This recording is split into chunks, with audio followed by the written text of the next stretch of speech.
Wrinkles, like the ones you see on my friend Phil here, are more a function of sun and wind, the way you sleep, and gravity than actual years gone by. Still, it seems like there's little we can do to win this battle with Mother Nature. However, lasers, once confined to hospitals, have proven to be an effective weapon against wrinkles. Maybe beauty is in the eye of the beholder, but what we're bombarded with are the images of thin bodies, perfect smiles, and flawless skin. It's a harsh reality of life that people that look better have advantages, and we all know it. All those airbrushed ideals have the rest of us looking for a fountain of youth. I know you're supposed to, one would say you should accept aging as a natural part of life, but well, then there's the other side of, staying fit and healthy and young. And I don't think there's anything wrong with that. Enter the latest high-tech weapon in the war on wrinkles, the pulsating carbon dioxide laser. With this particular laser technology, we're able to turn the clock back 5, 10, maybe 15 years as far as sun damage and wrinkled skin. What happens with age is that the supporting layers of our skin grow thinner and become deprived of collagen, the natural glue that binds tissues together. Gravity, wind, and sun inevitably take their toll. Sunscreen, when you're 18, you don't think of sunscreen. It's taken a long time for it to sink in that I too have wrinkles.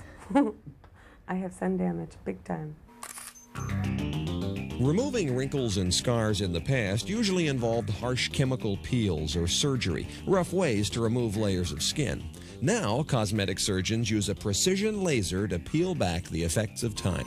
Non-pulsing medical lasers have been around for more than 2 decades, but only recently have manufacturers been able to give doctors the control they need for the delicate task of facial cosmetic surgery. The next step to smooth skin is a laser beam that turns on and off hundreds of times per second, focusing its energy in a variety of patterns.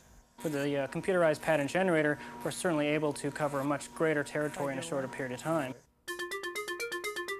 After marking the area to be resurfaced with a pen, patients are given a local anesthetic. Then doctors can move in with the laser, fine-tuning its beam for pattern, energy level, and depth of penetration. It seals off blood vessels, it seals off nerve endings, and it seals off lymphatics, so you have minimal swelling, minimal pain, and the recovery period is dramatically decreased. It works by instantaneously boiling the water molecules in skin cells. The cells are destroyed one thin layer at a time and simply wiped away with a wet gauze. And what's left is an underlying level of new pink skin. Unlike facelifts or dermabrasion, there's no cutting and no blood. Patients are in and out of a doctor's office in less than an hour. You did great. Do you have any questions? You do have to keep your puffy pink face covered with antibiotic ointment for a few days, but most folks can return to work in just a few days. Well, I really like looking at myself a lot better now than I did before I had the laser. Now I can really lie about my age. More than 200,000 cosmetic laser surgeries are performed each year. Some of the most common treatments include erasing wrinkles and sun damage and removing malignancies and acne scars.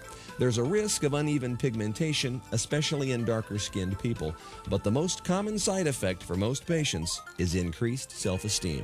I have seen a couple people recently, just 2 days ago, that hadn't seen me in a while, and it was like, you look good. And it wasn't anything specific. They'd asked me, I think he asked me if I had had my hair done or something, and I just smiled.